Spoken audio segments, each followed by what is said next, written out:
run. Welcome everyone to our weekly class on Der Tfunos. We've been discussing chapter 8. That's what we started last week, which is another critical building block in the Sefer Der Tfunos. As we usually do, I'll give a little summary of where we're doing. I made the chart a little different because the chart that we have in the book, or the chart that I was using,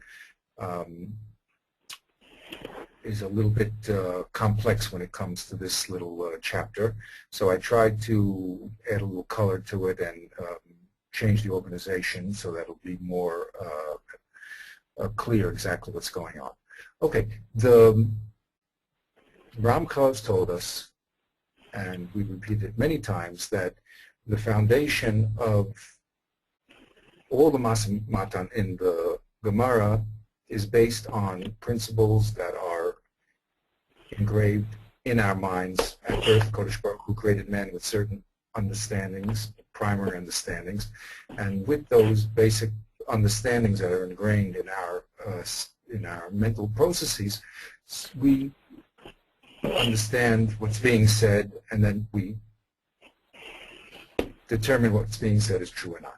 So the foundation of all the Maseh Matan, he says, is based on three pulot hasechol, three things that the mind does in discovering what is being said.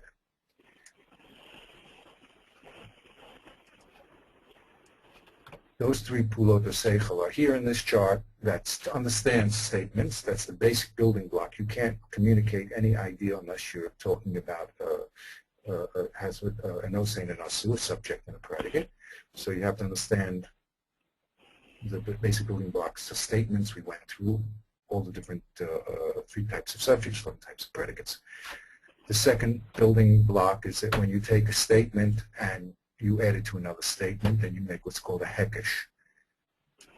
That's a very, very important and additional step in thinking, where you add statement to statement through the 5 different types of hekeshim, which we'll be reviewing as we enter this chapter.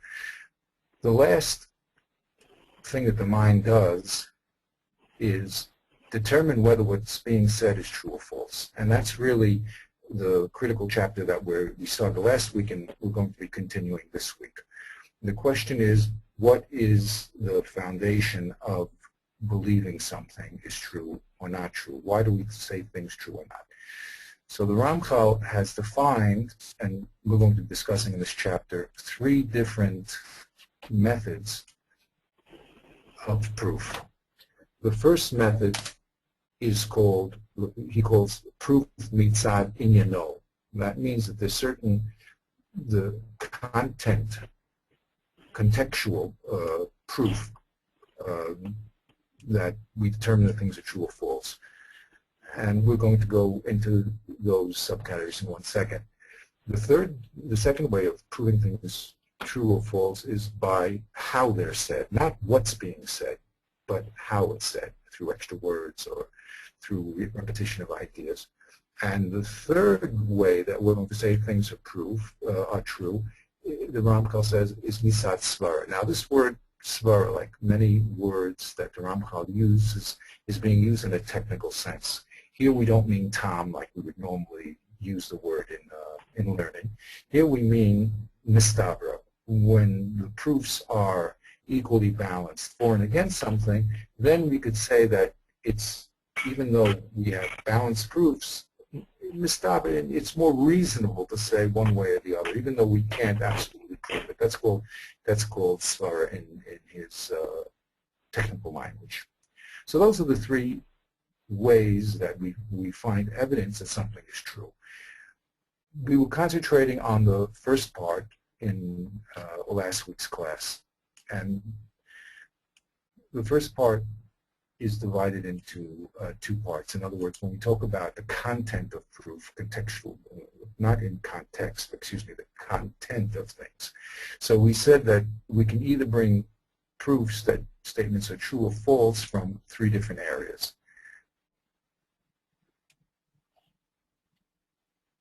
Here's the 3 different areas we want to talk about. The Ramchal defines the following. He says either something will be true because it's true al pi teva, or because it's meforsam true, or through hekesh. Now, what do those 3 terms mean? So he explains there's 2 types of teva. There's intellectual teva and there's physical teva. Intellectual teva means that there's certain things that the mind knows and we say that they're axiomatic and you don't need any other proof, like 2 is greater than 1. The second type of proof, which is comes from the seichel, al pi teva. He says the seichel. When the sun is out, we see the daylight. The light comes. So that's something physical. We see that the light shines when the sun is out. The second type of proof, he says, is not teva, but haskama. It's proof through agreement. What types of agreement? He explains that there's certain things that people normally say are true. For instance, that that gaiva is reprehensible, or that humility is something praiseworthy. That's accepted by many people. It's called an accepted truth. The second part of proof through agreement is what he calls mikubalot. Those are things that people say are true because they have some sort of tradition that it's true.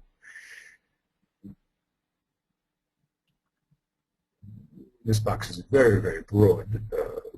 All history really comes down to us through this. We have, we have a tradition that George Washington was first president of the United States. That's handed down to us. But as far as we're concerned, and this is so important for learning, this type of proof is when the Gemara is our proofs. When we're trying to bring a proof that we do something, we don't do something.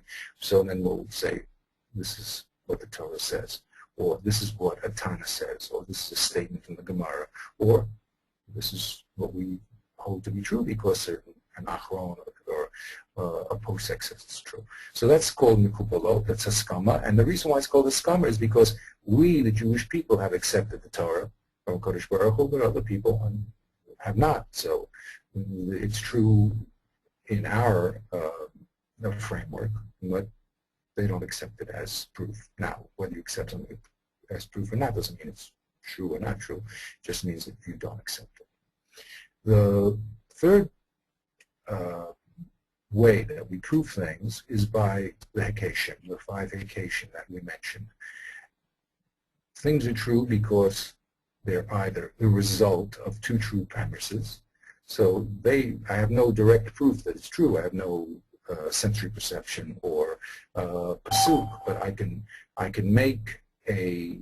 take 2 statements and I can prove something is true because it's the result of 2 provable statements, and that's called making a hekesh. And the variation that he spoke about that's called a direct proof, that my statement is the result of 2 provable premises. And the second part is if I take the opposite of my statement and I prove it's false, so then by definition my statement is true if they're true opposites. And we're going to get into that in today's class. Now, we'll be discussing the other side of the scale. That means proving things false. They're going to have the same 3 categories. You can prove it false because it goes against some axiomatic proof, or because it goes against a skama of some sort, some pasuk, or through hekeshim. And we'll get into the various sections there. Okay, that's basically where we are now. So remember, we're in the chapter of proving things true and false. We're going to be talking about now the side of things being true, recited, through its content and not it's the way it's said. And we're going to be talking about proving things true from teva or Haskama or Hekesh. That's where we're holding. I'll try to make this chart available to you. It has, like all my other work, I'll try to make it available to anyone in the class or really anyone that's looking at the site. Okay, let's go to the Sefer itself now.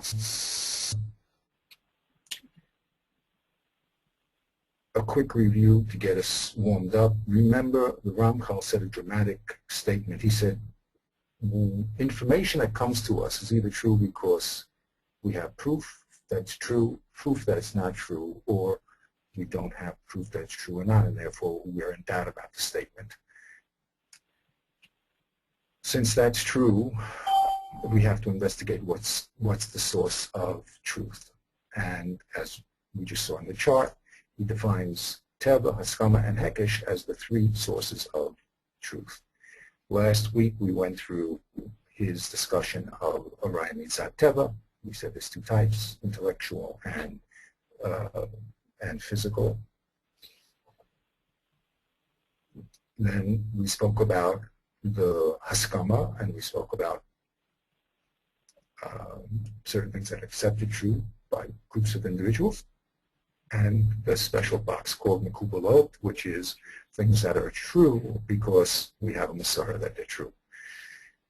And for us, that includes all the Kitvei Kodesh and the Halachas Moshe Sinai, Shlosh Esrei Midos. Those are considered true once we get them. Okay. We were talking about the third element in this class, which is making a statement true because it's a product of two true premises. Okay, so if we wanted to prove that A is B, for instance, I just abstracted. Of course, I'm not going to speak that way, just my abstraction. But if you want to prove A is B, the way you do it directly is you show that A is B is the product of two true premises. Okay, you have to prove that, for instance, all C is B is true through an axiomatic proof or one of the other sources. You have to say that A is C is also true through one of the ways we describe proving things true. And then if those two premises are true, so then the result will be true. Okay. That was called the direct proof. Then we had the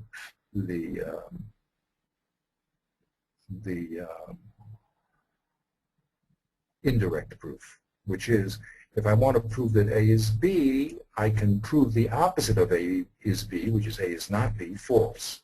If they're truly opposite, so if A is not B is false and A is B is the opposite of A is not B, and there's no middle ground, so by proving that A is not B is false, so then by definition, the rule of Hefkin, of opposites, will prove that A is B is true. That was what we call the indirect proof, which is taking your statement, taking the opposite of it, showing that the opposite is false, and therefore your statement is true. So we used an example here that if I want to prove it's night, I want to prove that's true. So I can prove that its day is false as long as there's no mean in between night and day, which they may be. So if it's day, it said, so we said that the sun has to be out. If the sun is not out, if the sun is out, it's false. So then, since that the result is false, A if A then B, if not B then not A, then it can't be, then it is day is false, and therefore it is, let me do that again. Okay, I'm going to prove it's night. Okay, how do I do it? I take the opposite, it's day. I'm going to prove it is day is false. Why? Because if it's day, then the sun is out. Since the sun is out as false, Okay, in other words, the sun is not shining. So then its day is false, and since its day is false, so then its opposite is night is true. So we said the reason why this breaks down is because there's not the opposite of day is not night. There's dusk in between. So that's a middle term that will break down the syllogism. That's what the Ramchal said. This type of learning, by proving the opposite false, can only work if they're true opposites, if they're categorical or they're opposites with no middle term. Okay, that's all the work we did up to this point. The Ramchal then brought a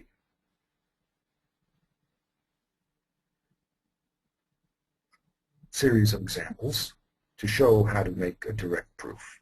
Here's the summation. We wanted to prove that a Kohen that marries a woman or the avadim of a Kohen, we wanted to prove that they're allowed to eat truma. Of course, only Kohanim can eat truma. So we wanted to know whether his wife, who is not a Kohen, or is obviously not a Kohen, they can eat truma. So this is a statement that we wanted to prove, and we are going to do that to a direct proof, and to show that this statement, at least the Ishto of the Kohen, can eat truma because it's a result of two true premises. Let's see how we did that. We said, Kol kinyan kaspo shel Kohen ocheles v'truma. Any acquisition of the Kohen by money may eat truma. How do we know that's true? Because the pasuk says, "V'kohen kinyan nefesh kinyan kaspo hu ochel." Any kinyan kaspo, the pasuk says, any acquisition of kesef is can eat truma. That was the chiddush of the pasuk. We know that the ishto shel Kohen is a kinyan kaspo. How do we know that? Because there's a Mishnah that says it. Isha nichnes b'kesef. A woman is acquired with kesef. So since those two premises were proven true, the result has to be true, which is the Ishto Shel Kohen Tochel Truma. And we said that was done by a simple Hektish Mofti. Okay? So that's called the direct proof. Here comes a little more sophisticated one. This is where we left off last week, and I didn't want to rush through it because we have to take this very carefully because it's subtle. But again, as everything the Ramchal is doing in this book, he says this is all axiomatic. The first part, it's really in the teva called the Muskal Rishon. All this basic logical thinking is things that are put into our chip when we're born. Okay, let's look at this Gemara in Horios. Okay, it says the following thing. Here's the Gemara, and then we'll spell it out. The Gemara says, "Umay shname achas the mashmale." That's all the Gemara says. Okay, and the answer is the Kasib Rachmana with the Sof Gabi Asirus Ha'efer. The Torah wrote this din after it spoke about the Asirith Ha'efer. Okay, Lamay, to teach us. The call the Machayev Asir Sa'efer Machayev Kulan. Anyone that can bring the Asir Sa'efer can bring all of the yard offerings. The Isal Kadaitach Mischayev Echas Afal Pisha Ein Mischayev Kulan. Because if you would think the opposite, that you could be obligated on one even though you didn't bring the other, you weren't able to bring the other ones, Niftach Mana Lahai Mahachas Bedalos O Nami the Ashiros. That's the Gemara. Okay, now we have to spell out this Gemara. First of all, let's talk about, the Ramchal expects us to look at the Gemara and to get the background of what's going on. If we have the background, it's almost impossible to understand what's going on. Okay, first of all,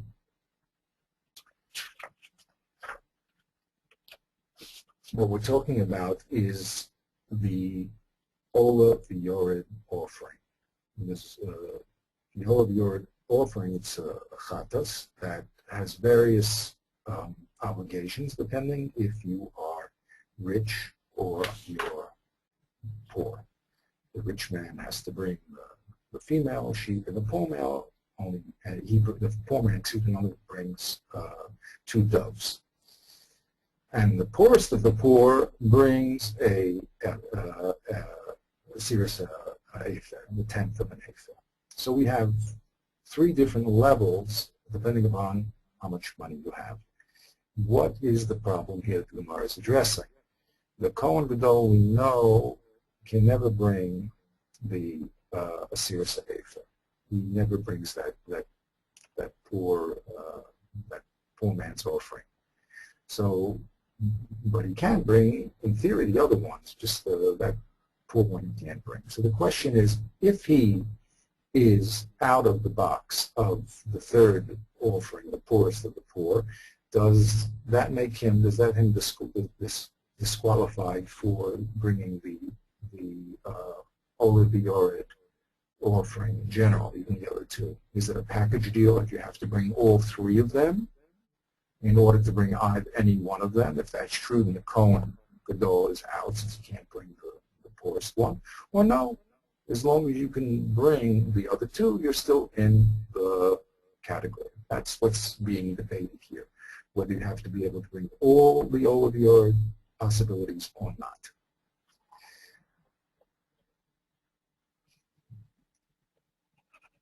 So the Ramchal now is going to spell it out for us. Hine, Kan Hamama. The first thing we have to do from this Gemara, before we understand the technical details of its context, is to understand what is it we're trying to prove. We're trying to prove Shirak HaMischaber Ba'achas, Hu Mischaber B'kulan. Only a person that can get a kapara be'achas with any one of the 3 Olav Yored possibilities, he is the one that can then bring this chatas and get a mechaper on the Olav Yored. You have to be capable of doing any one of the 3. That's the statement we want. We want to prove that you really have to be in the box of bringing each one of them in order to bring them at all. And since the Kohen Gadol can't bring one of them, he cannot bring the Olav Yored B'chlal. That's what we want to prove. The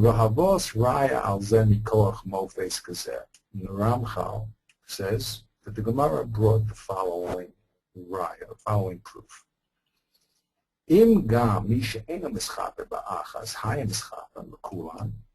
If a person who was out of the category of one of the Olav Yored offerings could not bring it at all, the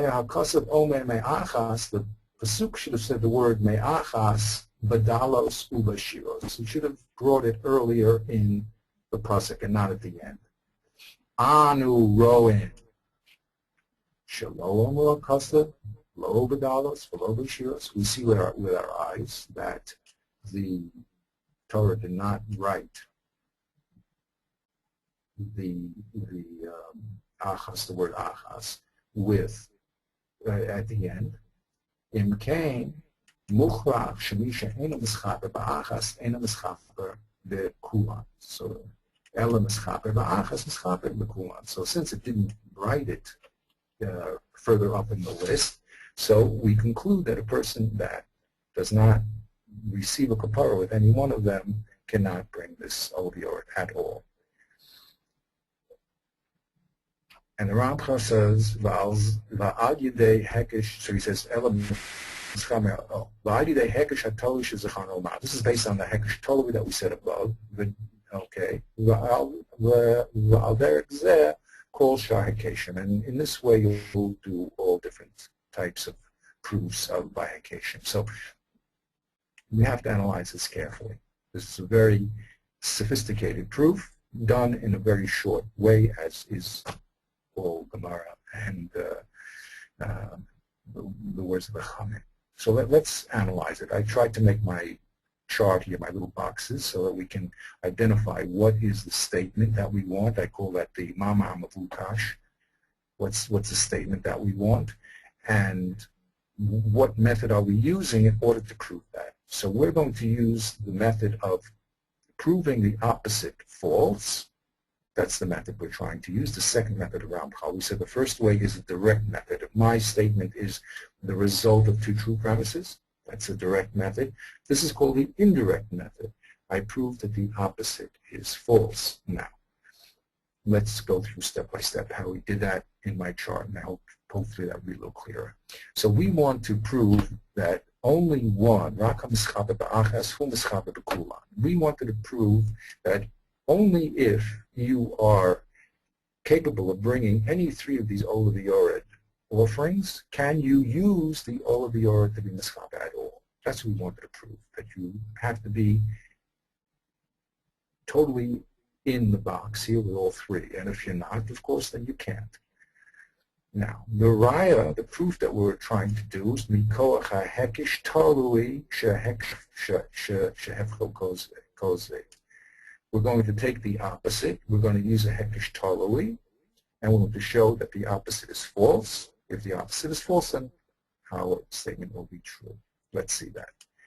Here's, on this side of this chart, I wrote the hanachot, the premises that we're going to use. There will be two premises and a result. On this side of the chart, I wrote on what basis are these premises true. Okay, let's get the first premise.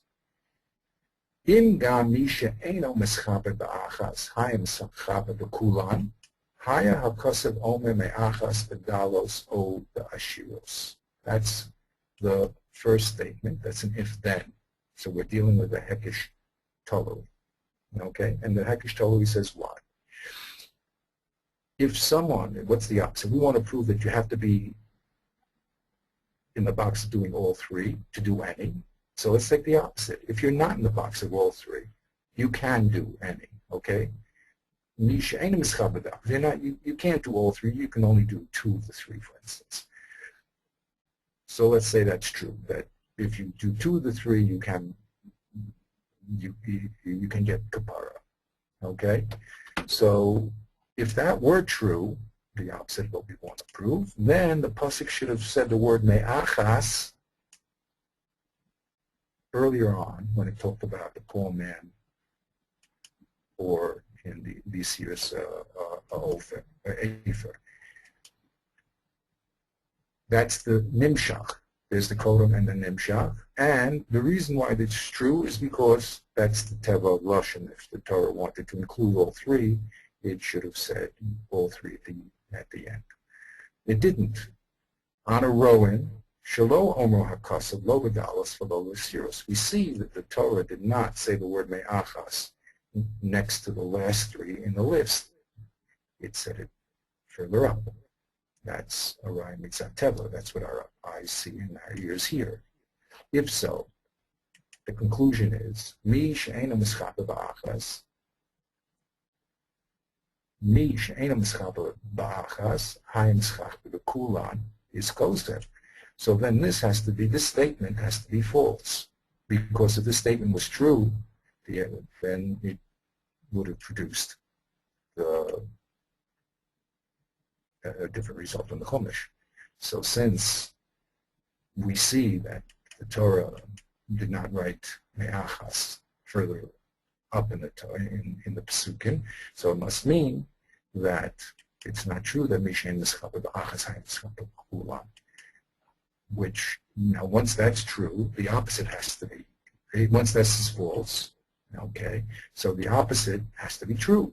Only the person who can do all three is mischaper by any one of them. Here's the diagrammatic outline of what we just did, okay. We wanted to prove A is B. We're going to prove A is B by proving A is not B is false. If A is not B is false and they're true opposites, then A is B has to be true, correct?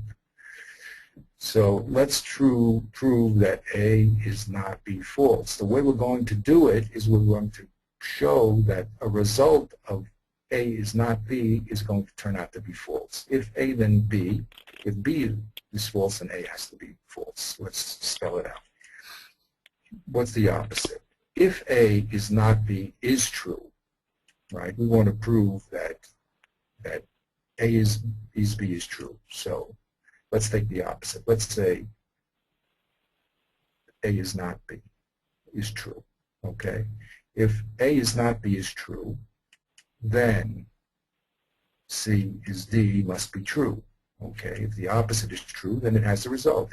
If you can be maskaper by any one of them, then the Torah should have put it higher in the list. Since C is D is false, since the Torah didn't put it higher in the list, so then A is not B is false. If A is not B is false, then its opposite has to be true. So what we did is we made an if-then syllogism. We proved that the consequence is false. If the consequence is false, then the premise has to be false. If the premise is false, then its opposite has to be true. That's a mouthful, but that's what we did. So we proved that we proved the opposite is false through an if-then syllogism. Okay, a lot of words, but and very sophisticated type of reasoning, but it's all mukhrach. If the two statements are true opposites. Okay. You'll have to put on your thinking caps. I hope that was as clear as I could say it. Yeah, just think about it. It's, again, everything here is actually very mathematical. There's nothing here that's not. It's just a question of, since we're using a sophisticated logic, which is proving the opposite false, it can get confusing. But if you just go over it slowly, you'll see that every step is mukhrach. Okay. Wait, just a second. It's Yankee. Yeah. When you use the term exact opposites. Exactly. Yes. Could you could you expand on that just a second? What do you mean? Yes, I will. Let me give you a very simple, hopefully a simple example.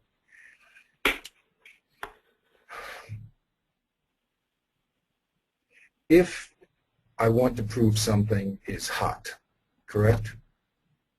Okay. If I can prove it's not cold, is false. Have I proved that it's hot is true? One more time. You want to prove that something Let's go is again. hot. I want to prove that this is hot, right?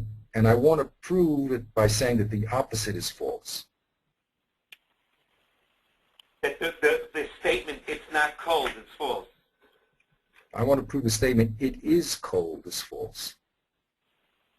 If I prove to you the statement, it is cold, is false. Yeah, that's false. See, it means it must be hot. Right. Or not necessarily. Okay. It could be something in between. Or maybe it's warm, I'm saying. There we go. You fell into the trap. Right. Not necessarily. I what? What you say? I what? I said you fell into the logical trap because hot and cold are not opposites. Right. Lukewarm is an opposite. Here's it. Okay. So it's not good enough that I prove that something is cold. It is not. The statement "it is cold" is false because maybe it's just lukewarm. Okay. Let's make another statement. Let's say a person. I want to prove a person is a chacham. He's very intelligent. Okay. He's very intelligent. So if I prove that he's not a fool, did I prove he's very intelligent? Not necessarily, no. Exactly, because he could just be an average person, correct? So if I want to prove that he's intelligent, I'm going to have to, let's say, very intelligent. I'll have to prove that he's definitely not a fool, but also he's not a normal person either. Okay, if I can prove that his IQ is not normal, that doesn't have a normal IQ, and of course he's not a fool, then I could prove to you that he's intelligent, even though I didn't prove it directly.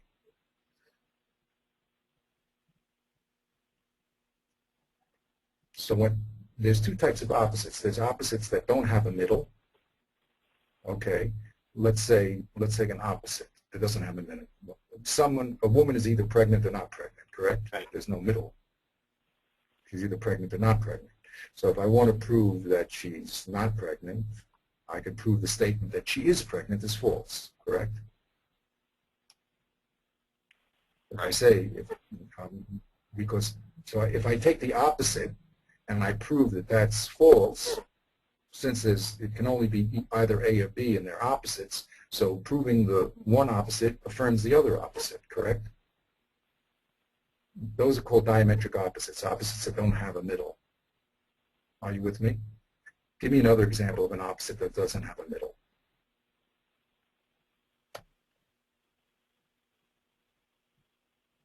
Someone's a Jew or not a Jew, right? Is there anyone that's in the middle? There's no one in the middle. You're either Jewish or not Jewish, correct? Well, you have Evan Kanani, which has... Very good. Now the question is, what does it mean Jewish or not Jewish? Okay, very good. We're going to get into that, right? He has certain mitzvahs, right? You have people who have certain mitzvahs, but he's not a Jew. Let's say 613 is a Jew. So I say he has certain mitzvahs, but he's not called Jewish, right? He has certain obligations or toshav haaretz. Okay, give me another example. Give me an example of something that is either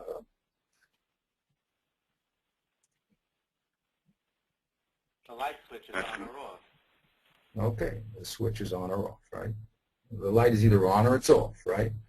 So if I want to prove that the light is on, I could either prove it's on directly by saying, hey, I see it's on, or I can prove that the statement that it's off is false. And then since they're true opposites, and it has to be on or off, so then proving the opposite is false makes that true because they're extreme opposites. Is that clear?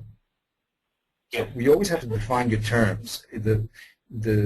This sophisticated type of reasoning by proving the opposite false only works if they're true opposites with no middle term. If it does have a middle term, then you're going to have to prove also the middle term false. You have to prove one extreme and a middle term false, and then you can prove the other extreme is true. All right? Got it. Okay.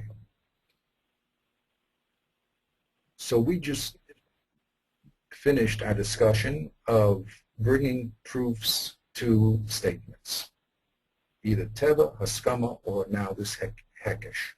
And the hekesh had either the direct proof or proving the opposite false with the very important stipulation that they're true opposites. If they're not, then we're going to have to prove the opposite and the mean false in order to get to our statement being true. Now, let's go to the second part of this chapter, which is proving things false. Again, we're going to, just to give you a heads up on that, we're going to use teva, haskama, and hekesh again, but we're going to have a little bit of variation in the hekesh because we'll see that we can't use exactly the same logical system. So let's get into that. The haraya al hi os hamamar kozev gam hu al shlosha derachim. Proving that a statement is false also has these three different sources. You have to either bring a source mitzad teva, that means it's natural proof. We said he's going to explain either physical or axiomatic. Mitzad haskama, through agreement. And mitzad hekesh, or mitzad hekesh, okay, through syllogism. Let's see how the Rambam spells that out. Mitzad teva, shemotze echad min ha'inyanim hamumotim beteva shezecharnu sheyachishuhu es ha'mama. He says a statement is proved false if you bring one of the rayas, mitzat teva, that we mentioned, either the muskal rishon or the teva, against it. Here's the derech mashal. In brachas it says, "Gamire the lo avar kislev." An interesting chazal. It says we have a handed-down tradition that if this certain comet goes through this constellation, the world will be destroyed. Heviu raya neged hamama. The Gemara wants to now bring a raya that this statement is not true. Mikoach hachush v'omru, from a raya al piteva, what we see. V'hokach hazinin da'avar. We say, wait a minute, how could this statement be true? We saw that this constellation, this comet went through this constellation. So it brought a raya macheshes to the statement from Teva. Simple as that. We'll explain how they get out of the kasha. That's another whole discussion we'll have at the end of the chapter. But the proof is brought from Teva that the statement is false. Mitzad haskama, second type of disproof. Sheyimotze kasiv o mamar she'i efshar l'chalak aleihem. If we find a pasuk in the Chumash or a mamar of Chazal, she'i efshar l'chalak aleihem, that no one argues with.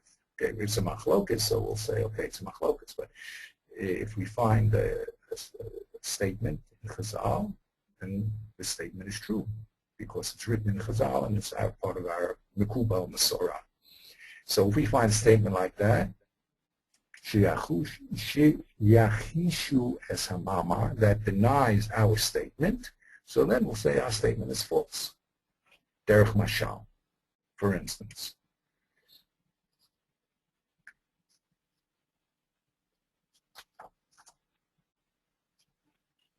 It says, Kol zuchorecha Barabbas es hakatani.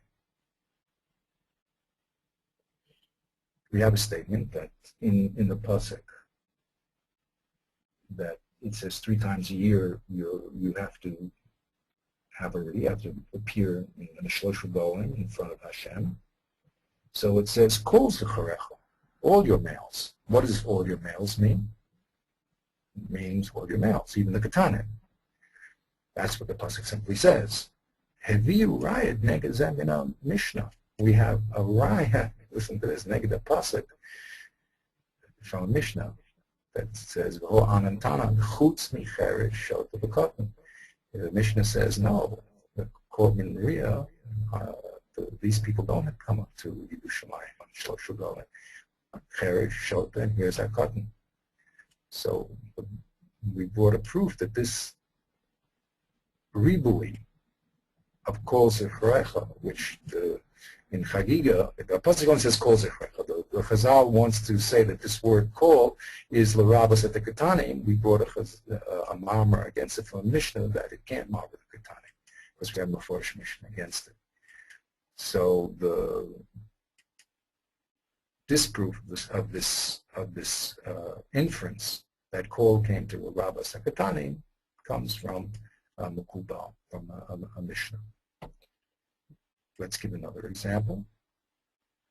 V'chein gesha amru, sima et eino, if a person blinded another person, or kateya es yado, or he cut off his hand, shiva es raglo, or he broke his leg, rona so ki'ilu hu evident im kabashuk.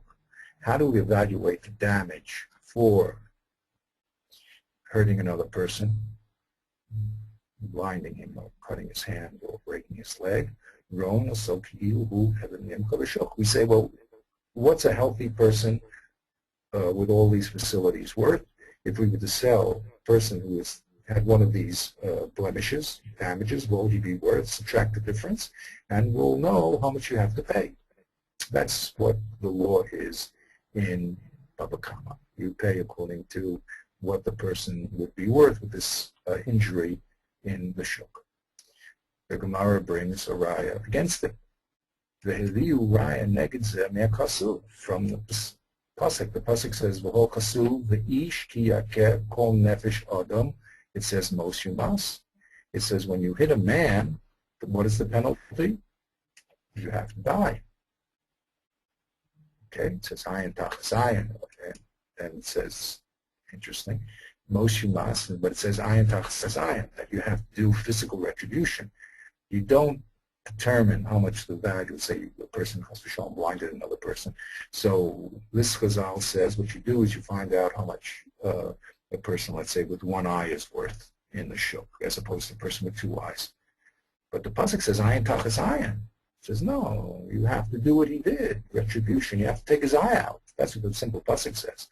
So we brought a proof that the Mishnah, the statement in the Mishnah is false because the Pasuk Mefarah says Ayin Tachas Ayin. That is proof from Kabbalah. Okay. Now, of course, we're going to run it and explain this, but we're just explaining on what basis is something true or false. So here, the Mishnah seems to be false because we have a right against it. Ayin Tachas Ayin. Okay.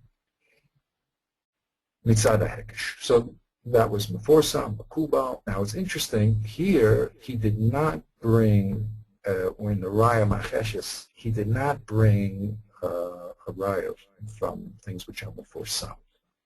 So in the chart, when we did the chart, we did not put that in as a possibility for a disproof. But really, in Svara, I don't see why it cannot be used. The only question is, why didn't the Ramchal spell it out? Okay, he didn't spell it out. Does it mean it's not there because he didn't spell it out, or it's understood that it should be there? That's something that we'll leave for further discussion. Okay, but here in this Haskama, in my little chart, I put it in. The second one here, Mukubolot, you can bring a raya that something is, excuse me, the first one, the first samot, you can be a raya that something is not true because it's Meforsim not true. In Svara, I don't see any reason why that cannot be a good knockout of a statement. Why the Ramchal didn't write it, interesting. We didn't put it in the chart because the Ramchal didn't write it, but in Svara, I think it does belong there, but something you can think about. Okay, let's go a little weiter. Now we have proving things wrong through, yeah. If something is, are there different things? Well, there's two. You see, there's two types of custom, and makubal is that it's accepted by the general population. No, just the opposite. Just the opposite. Okay. The Meforsam means people accept it. Okay, like I said, most governments are based on Haskama, right? People, that's why you have revolutions, because the Haskama breaks down. Okay? Right. Makubal means that they have a tradition that, you know, for us it means, we're most interested. It means that we have a Masara that anything written in the Chumash is correct. If you find something written in the Chumash, then that's called finding a proof that it's true. Okay, but this box of Meforsam, he just didn't mention it here. You know, which means that people agree about things. Okay, so I don't see why it cannot be used as disproof. But you can think about that. The Makubal is obviously the one who did bring it. If you have a pasuk that goes against what you're saying, or a member of Chazal goes against what you're saying, so what you're saying is false because the pasuk says it. But, okay, anyway, that's just an interesting note. Okay. Okay, let's go further. This one is, again,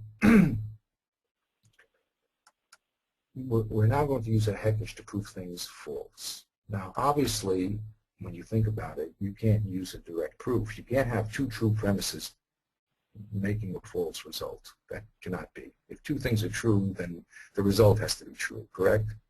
If all Jews have a chelik in Olam Haba, and Moshe is in the category of all Jews, then he has to have a chelik in Olam Haba. So you can't prove something. The result of two true premises will always be something true. So if you want to use a hekesh to prove something false, what you're going to have to do, and here's the Ramchal, Keshinira hiyos hefech hamarma o mischalef mimeno tol the emitis mehagdamam umetis. What you're going to have to do is prove the opposite to be true. Okay, I want to prove my statement. I want to prove a statement false, so I have to prove the opposite is true. Okay, now he gives a variation. It could either be the opposite true or it could be a mischalek. That means a variant true. For instance, if I want to prove that the statement excuse me. I want to prove my shirt is white is false. That's the statement. My shirt is white is a false statement. Okay, so I can prove my shirt is black is true, but that's not really the opposite because we have all sorts of colors in between, right? So I could prove for instance, excuse me, let's do that again. I'm going to prove my shirt is white is false. So if I prove it's black is true, then I prove my statement my shirt is white is false. Is that correct? Not because of opposite. Yeah. If I prove that my shirt is red is true, I also prove the statement my shirt is white is false, correct? I want to prove my shirt is white is false. If I prove it's red, it's also going to be proving that my false shirt, okay? So that's called a variant. That's called a mischalef. If I prove that my shirt is not white is true, not white is true, so then also my shirt is white is false. Is that correct? If I prove my shirt is not white is a true statement. That's the opposite of my shirt is white, correct? Right. If I prove that that's true, my shirt is not white is a true statement, so then my shirt is white is going to be false. Is that correct? Yes. Again, okay? So he says, if you're going to prove something false, take the opposite. I want to prove my shirt is white is a false statement. What's the opposite of my shirt is white? My shirt is not white. If I prove my shirt is not white is a true statement, then my shirt is white is a false statement. Correct? That's the opposite. Or I can use a mischalef. If I want to prove my shirt is white is false, I can also prove a variant. I can say my shirt is red is true. Once I know my shirt is red is true, then my shirt is white is false. Is that clear? Yes. So, okay. Again, it may not just fly in the head in 1 second, but it's totally logical, and it just has to be. Right. I was asking. You got to think about thinking. You have to get used to thinking backwards a little bit. Exactly, and this is why you have like the Rabbeinu Chaim. He likes to bring proofs like this, or I saw proofs from the Rush line. These are sophisticated type proofs because normally we like things a direct proof. You know, it's true because the Torah says so, or it's true because since the Torah says this and this, that has to be true. That's called direct. Thinking about the opposite is sophisticated. So it's sort of like blows the fuse a second, but if you think about it, it's totally logical. So I just gave the scheme of this. If I want to prove A is not B, so I have to prove that. Excuse me, that's incorrect again. I also got myself mixed up. Our aim here is to prove A is B is a false statement. Okay.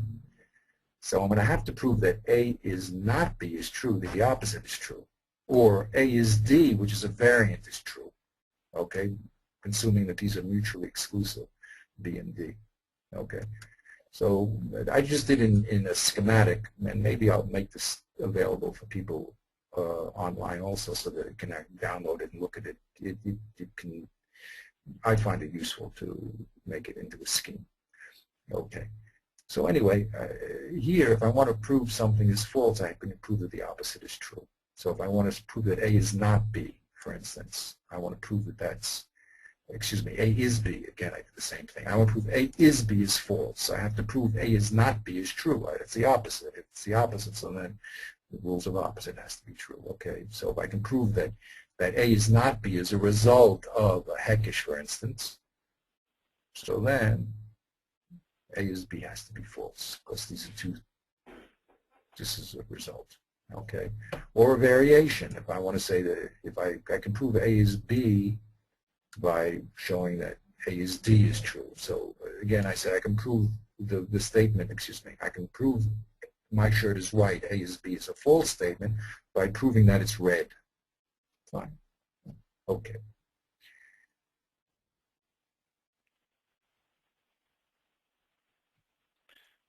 I think we may have to stop here because I have to. Let's stop here, okay? Because we're going to now go through what's called showing that statement leads to absurd conclusion. Okay, we'll pick that up. That's it. But now next week is fine, I think, right? Yeah, I mean, Matzah Shabbos is Matzah Shabbos. Right. So, you know, Okay. just to Shabbos, the answer, Shabbos. but I think we should. Yeah, Right. I'll be traveling back, but I'm going to be in Pennsylvania for Rosh Hashanah. But I should be okay. I should certainly be okay to Okay. listen in. Very good. Okay. Thank you, Rebbe. Okay, thank you very much. Again, all these things again are just have to be thought about. There's nothing magic here. It's just that